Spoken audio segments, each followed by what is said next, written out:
This conference will now be recorded.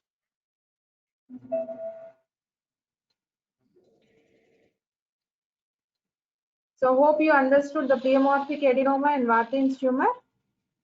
Okay, so those are the important short notes for you in the previous class. And today I'm going to start the new chapter, that is the respiratory system. So in the respiratory system, what are the important topics that I'm going to cover and that are important for your examination purpose are first obstructive lung diseases. Okay, in that emphysema, chronic bronchitis, and bronchiectasis. These are the important short notes. And then lobar pneumonia, which is also important in practical examination. Slide is there for you. And then tumors. Bronchogenic carcinoma is essay answer for you. Okay. So today I'll tell the introduction and about the edema, pulmonary edema, which the basics of edema you must have learned in the topic hemodynamics. Today is just introductory class. In the next class, I'll tell you the obstructive lung diseases, okay, then pneumonia, and then lung tumors. So the obstructive lung diseases, pneumonia are all short notes for you. And essay question, important essay question in the topic lung is the bronchogenic carcinoma. Okay, so let us see the development of the lung. The respiratory system, it is an outgrowth from the ventral wall of the foregut. Okay, so from this ventral wall of the foregut, what are the parts that are arising? The trachea and the two lateral outpouchings, that is right and left bronchi. Okay, the right bronchi and the left bronchi. The right bronchi will develop into 3 lobes, whereas the left bronchi will divide into 2 lobes. Okay, so the respiratory system, the lung, it is an outgrowth from the ventral wall of the foregut, okay, from which the trachea and the two lateral outpouchings, that is right and left lung, develop. The right outpouching will give rise to 3 lobes. So the right lung will have 3 lobes, and the left outpouching will divide into 2 lobes. Okay, so left lung will have 2 lobes. And what is the important function of the lung? So it is the exchange of the gases between the inspired air, whatever will inspire, okay? So, and the blood. Exchange of the gases between the inspired air and the blood. That is the important function of the lung. So I told you it is the ventral wall of the foregut which gives rise to trachea and the lung buds, okay? The right and the left. So the right side you'll have 3 lobes and the left side you have 2 lobes. So first major bronchi, right bronchus and the left bronchus will be there. The bronchi will divide further and give rise to bronchioles. Okay, bronchi will divide further and give rise to bronchioles. So how do you differentiate between a bronchiole and the bronchi histologically? So bronchi has cartilage and submucous glands in its wall. Okay, bronchi has cartilage and submucous glands in its wall, whereas bronchioles lack cartilage and submucous glands. That's how we differentiate in microscopy the bronchi and bronchioles, right? And these bronchioles will further divide and give rise to terminal bronchiole. So the size of the terminal bronchiole is about 2 mm. Okay. First there is bronchus, then divide and further give rise to bronchiole.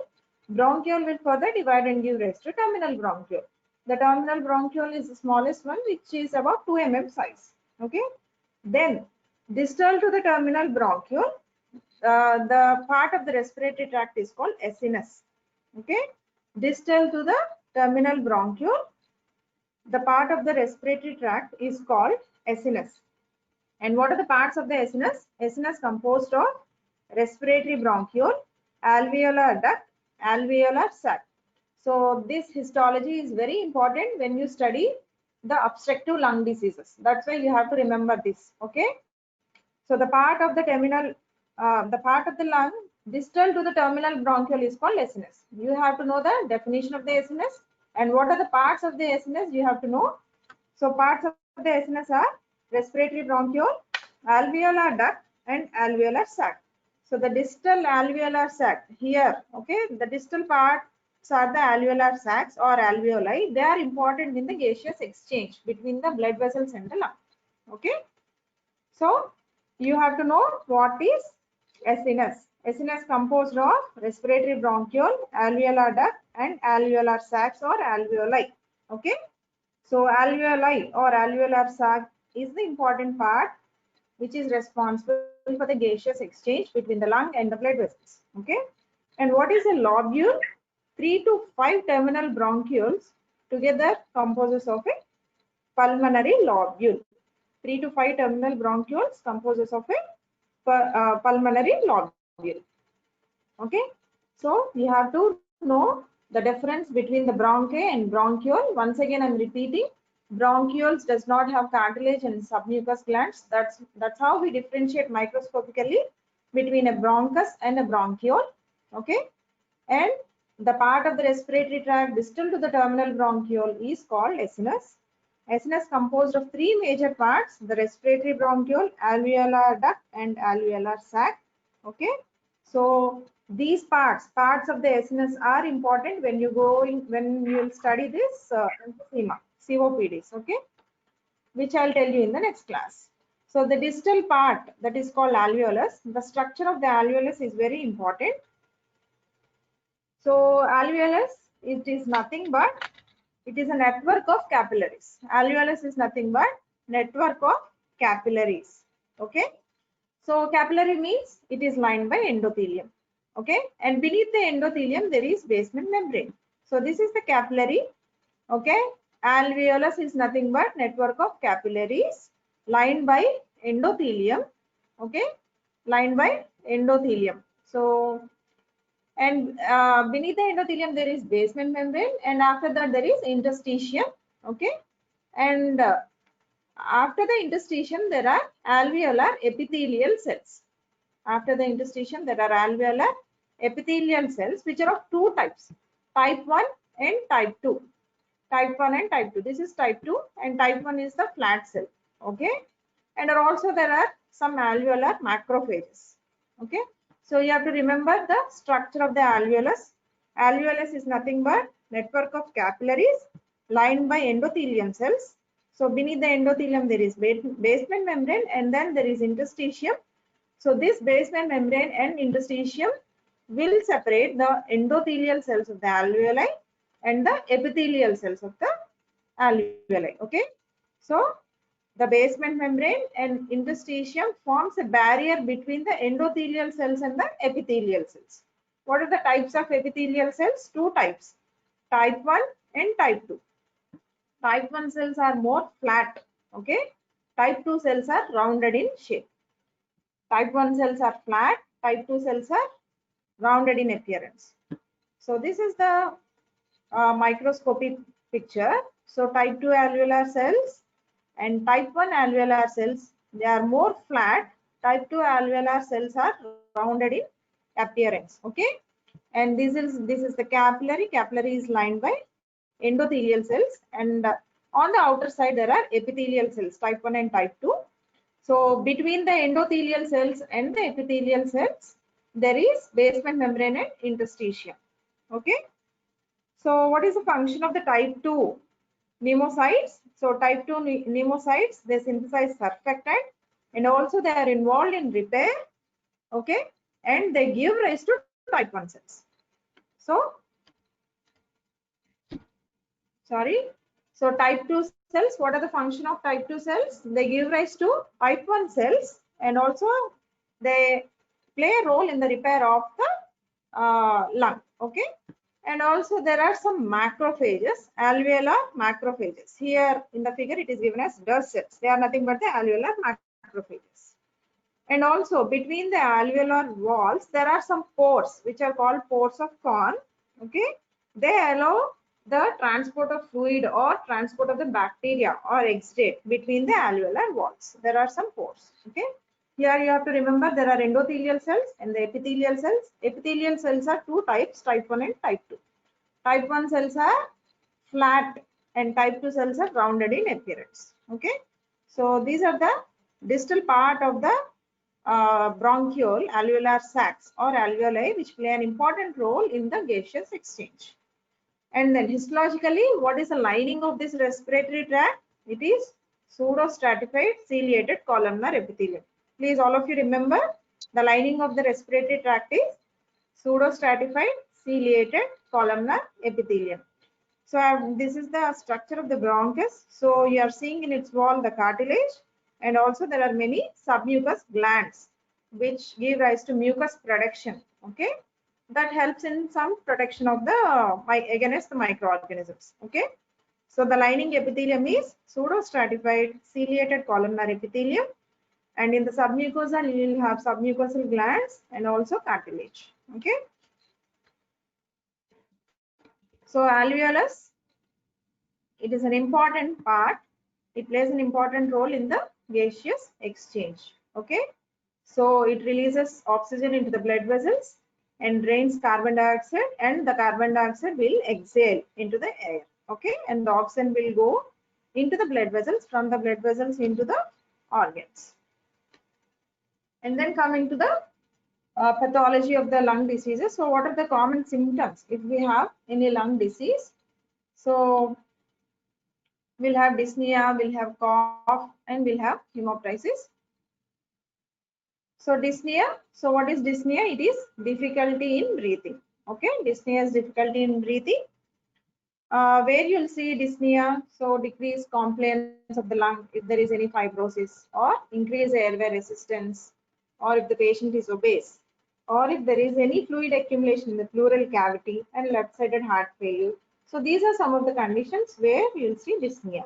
Okay, and cough. Cough is common in some allergic conditions if you have post-nasal discharge and asthma, bronchitis. Okay, these are the conditions usually you'll have cough. And hemoptysis. So hemoptysis is presence of blood in the sputum. Okay, this is commonly seen in tuberculosis and some malignancies, and also in bronchiectasis and aspergillosis. Okay, so these are the common symptoms that you come across in patients with lung diseases. Okay, dyspnea, cough, hemoptysis, and these symptoms, the predominant symptoms will be seen in some of the diseases. And coming to the condition atelectasis. Okay, so we'll see today what is atelectasis and what is pulmonary edema. Coming to atelectasis, it is also called collapse of the lung. So atelectasis is called incomplete expansion of the lung, that is called neonatal atelectasis. Okay, incomplete expansion of the lung is the neonatal atelectasis. Collapse of the previously inflated lung is the acquired atelectasis. Okay, so atelectasis is basically two types, neonatal and acquired.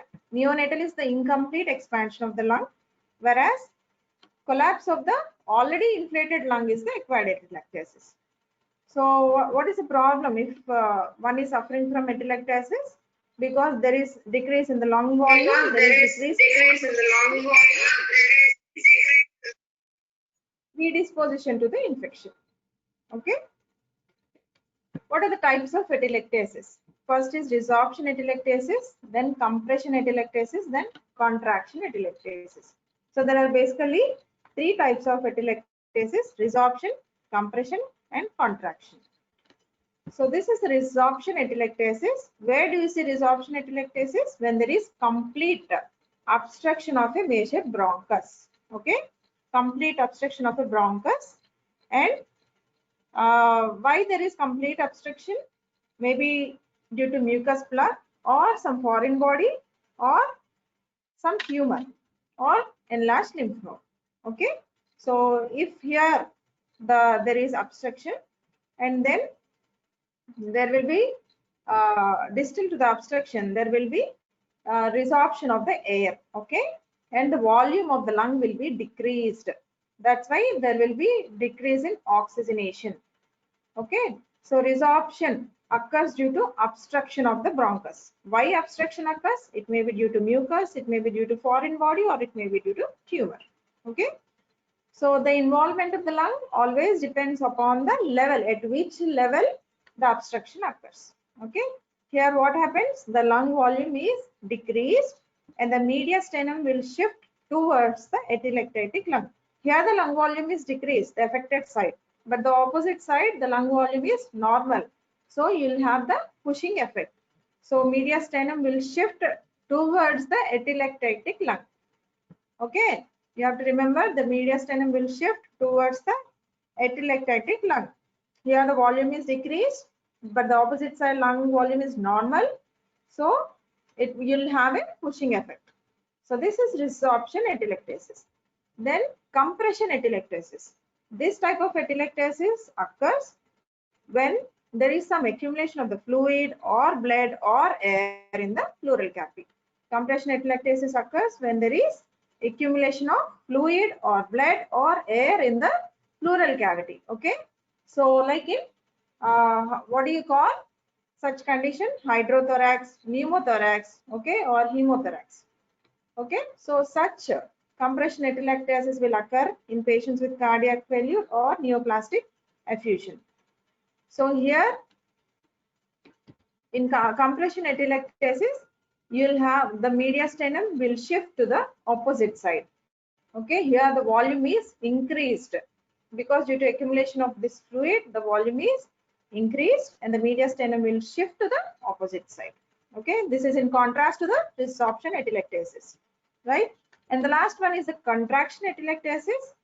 Contraction occurs due to the fibrosis. It may be localized fibrosis or generalized fibrosis. Especially, you'll see this fibrosis in tuberculosis in the late stages. Okay, so this fibrosis will prevent the expansion of the lung.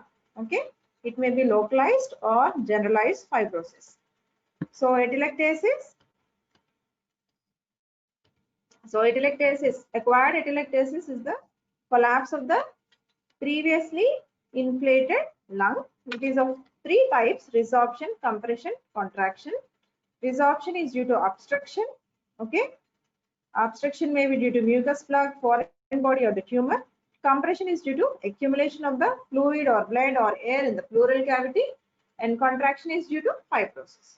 So these are the three types of acquired atelectasis. So atelectatic lung have reduced oxygenation and they are more prone to infections. That is a problem. And the first two types are reversible. Okay, resorption and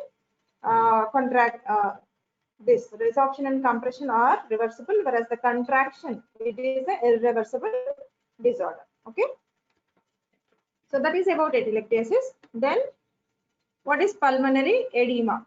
So this edema, the generalized concept already, the pathogenesis of edema you have learned in the topic hemodynamics. Okay, that is the introductory chapter in the first part of the Robbins. Okay, in the please go through the pathogenesis of edema in hemodynamics. The same concept applies here in pulmonary edema. Okay, so edema, why edema occurs anyway? It is due to increased hydrostatic pressure or decreased osmotic pressure. Okay, the same concept applies here. So pulmonary edema occurs due to leakage of excessive interstitial fluid, so which accumulates in the alveolar spaces, that can result from hemodynamic disturbance or injury to the alveolar epithelium. So depending upon the pathogenesis, there are two types of pulmonary edema. One is hemodynamic edema, the other one is alveolar, other one is due to alveolar injury. Okay, two types depending upon the pathogenesis. One is hemodynamic edema and the other one is due to alveolar injury. So I told you hemodynamic edema and edema due to alveolar injury. Hemodynamic edema occurs due to increased hydrostatic pressure, decreased oncotic pressure, or lymphatic obstruction, which is rare. Where will you see increased hydrostatic pressure? Most common is left side heart failure. Okay, and pulmonary vein obstruction. Decreased oncotic pressure, you all know, due to hypoalbuminemia. Okay, and edema due to alveolar wall injury, that may be due to infections. So that injury may be due to direct or indirect. Direct injury is due to infections or some chemicals or gases. Indirect is due to sepsis or burns, which is a generalized one, but it is affecting the lungs. That is the indirect type. Okay, So pulmonary edema is basically two types: hemodynamic edema and edema due to alveolar wall injury, and the edema of indeterminate origin, which is due to high altitude or neurogenic. So basically edema, I told you, maybe due to increased hydrostatic pressure or decreased plasma osmotic pressure. Okay. So where you'll see usually the fluid will get accumulated in the basal parts, basal regions of the lung. Okay, because increased hydrostatic pressure usually you'll see in the basal region of the lung. So initially the fluid will get accumulated in the basal part of the lung. Okay. So hemodynamic type, it is due to increased hydrostatic pressure. Fluid accumulates in the basal region of the lower lobes because as it is dependent edema and the pressure is high there. And the most common etiology for the hemodynamic type of pulmonary edema is the left-sided heart failure. Okay. So this is the pathophysiology of the hemodynamic type of pulmonary edema, which is common in left-sided heart failure. So when there is myocardial infarction, there is decrease in the left ventricular function and there is increase in the left ventricular pressure, which is reflected back into the left atrium, and there is increased venous pressure.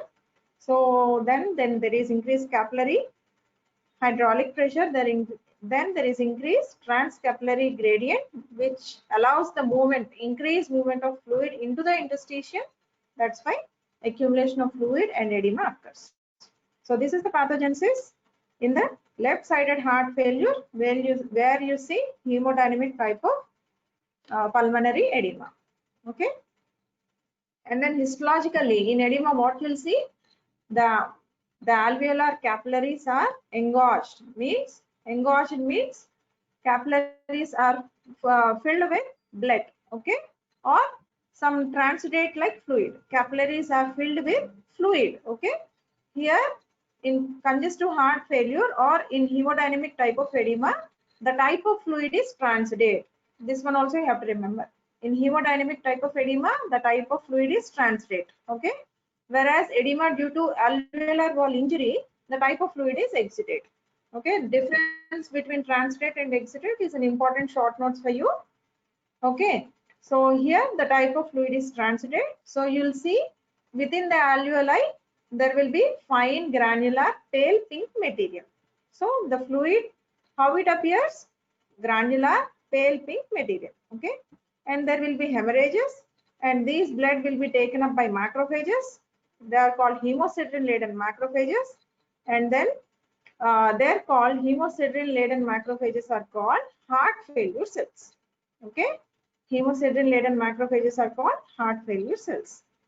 In long standing cases, okay, and these heart failure cells will be more, they are more abundant. Okay, hemosiderin laden macrophages are abundant, and then leading to fibrosis and thickening of the alveolar walls, and the lungs will become brown and firm, okay, and finally it will impair the normal respiratory function and there will be predisposition to the infection. Okay, so this is the pathogenesis and microscopy of edema, hemodynamic type of edema. So within the alveolar capillaries, there will be accumulation of this granular pale pink material. Okay, and there will be hemorrhages, and there are hemosiderin laden macrophages, which are called heart failure cells. And in long standing cases, there will be fibrosis. Okay, finally the lungs will become brown and firm. Okay, and there will be impairment of the normal respiratory function and predisposition to the function. So this is the microscopy. These are the distant alveoli, and I told you, this is the pink granular material which is accumulated in the edema. Okay, and can you observe these cells? So some dark color pigment, dark color cells are cytoplasmic pigment is seen with pale nucleus. Okay, indistinct cytoplasmic borders. So these are hemosiderin laden macrophages, which are nothing but heart failure cells. Okay, there will be more in number in the long-standing cases. These heart valvular cells will be more in number in the long-standing cases. Okay. So in the cytoplasm, you will see some reddish brown color pigment, which is nothing but hemosiderin pigment. So that is hemodynamic type of edema. Then edema due to alveolar injury. I told you here the fluid will be exudate. Why exudate is seen here? Because mainly here the type of edema, it is due to the inflammatory mediators which release lot of cytokines. Okay, so it is the inflammatory type of edema. That's why here you will see exudate. Okay, rather than transudate. So edema due to alveolar injury, it is a non-cardiogenic pulmonary edema due to injury to the alveolar septa. That injury may be due to physical, chemical, or generalized due to sepsis or burns. Okay. So primary injury to the alveolar epithelium or endothelium, it produces inflammatory exudate which leak into the interstitial space. When the alveolar injury is severe, it will lead to ARDS. So what is ARDS? Acute respiratory distress syndrome. Acute respiratory distress syndrome. So severe type of ALI will lead to ARDS. So acute lung injury is characterized by abrupt onset of hypoxemia and there will be pulmonary infiltrates in the absence of cardiac failure. That is ARDS, which is a severe manifestation of acute lung injury. There will be, so what will you see in ARDS? There will be significant hypoxemia and pulmonary infiltrates. So what are the etiology of acute lung injury? So infections, physical injury or chemical injury, and some hematological conditions. Okay, sepsis, trauma, and some chemicals like acetyl salicylic acid or barbiturate, and some hematological conditions like disseminated intravascular coagulation. The pathogenesis of acute lung injury. So here you have to remember the sequence of events which you have studied in the chapter inflammation. Okay, so cellular events in inflammation, you have to remember those events. So that's why we always tell the first 7 chapters in the part 1 are very important. If you are thorough with the basics, then all the systemic lessons will be easy for you. So this endothelial injury, extravasation of neutrophils, these all will come in the chapter inflammation in the cellular events. If you remember those events, this topic pulmonary edema will be easy for you. Okay. So first you read those topics and then you can read the pulmonary edema in the Robbins. Okay. So pathogenesis involves 3 steps. First is endothelial injury, then adhesion and extravasation of neutrophils, then accumulation of the fluid, formation of hyaline membrane, and finally there is resolution of injury. Okay. So endothelial injury, as I've told you, there are various causes of injury, maybe infection or physical, chemical. Okay. So secondary to the pneumocyte injury or in severe sepsis, there will be activation of the inflammatory cytokines. There will be release of several mediators which cause injury. Okay. And then what happens? There will be extravasation of neutrophils. Adhesion and extravasation of neutrophils. Here the steps: rolling, adhesion in cellular events, diapedesis, chemotaxis, all these will come in this step. Okay, in this step. So neutrophils will adhere to the endothelium, they will migrate to the interstitium and the alveoli. How they migrate? Here the role of chemotaxis will come. Okay, and finally after migrating they will degranulate. Okay, and then they will release several mediators like proteases, reactive oxygen species, and cytokines. Okay, so first there is endothelial injury and then there will be adhesion of the neutrophils to the endothelium and extravasation of neutrophils, movement of neutrophils to the site of the injury. Okay, and then there is degranulation of the neutrophils. After moving, they will release several mediators like proteases, reactive oxygen species, and cytokines. That's why due to all these chemicals, the inflammatory type of exudate is seen in this type of injury. Okay, and then there is accumulation of intraalveolar fluid and formation of hyaline membrane. So what is this hyaline membrane? Because there is endothelial injury, there will be increased capillary permeability, right? Endothelial activation will be there, and this injury makes increased pulmonary capillary permeability is increased.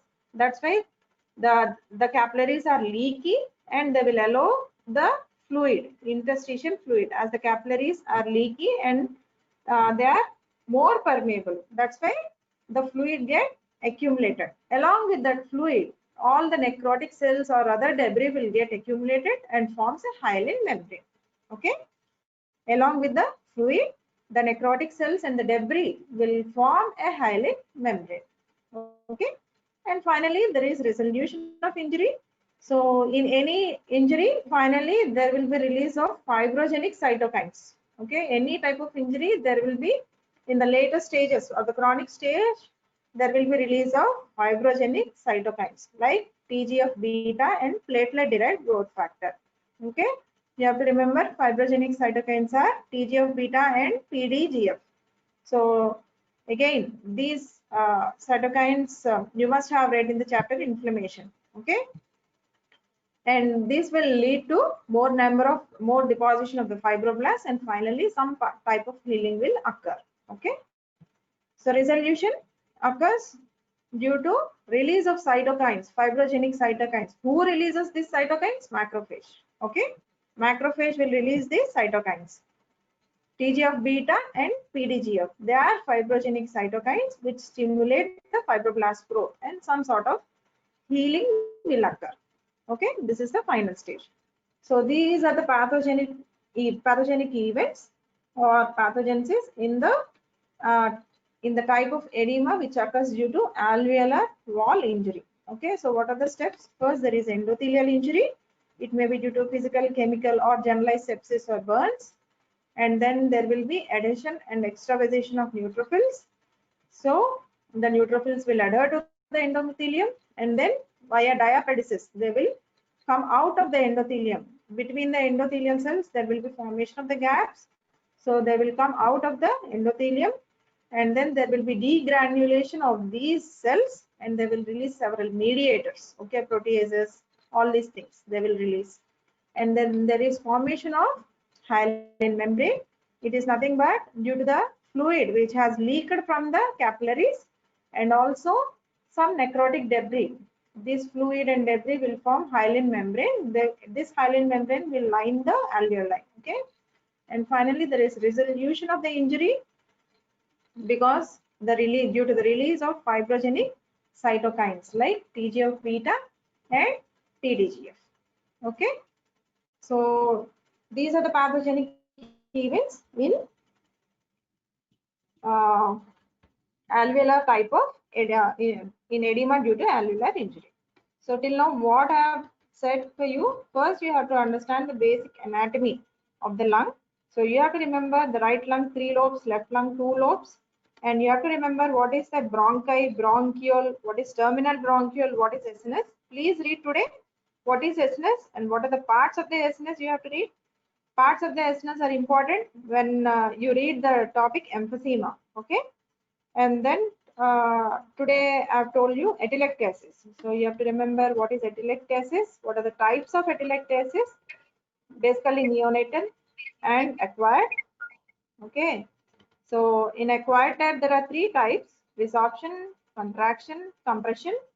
So resorption and compression types are reversible, whereas contraction is irreversible, right? And finally pulmonary edema.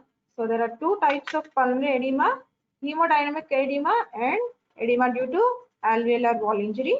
Before reading pulmonary edema, I request you all to go through the pathogenesis of edema in hemodynamic chapter. Okay. And also you read cellular events of inflammation.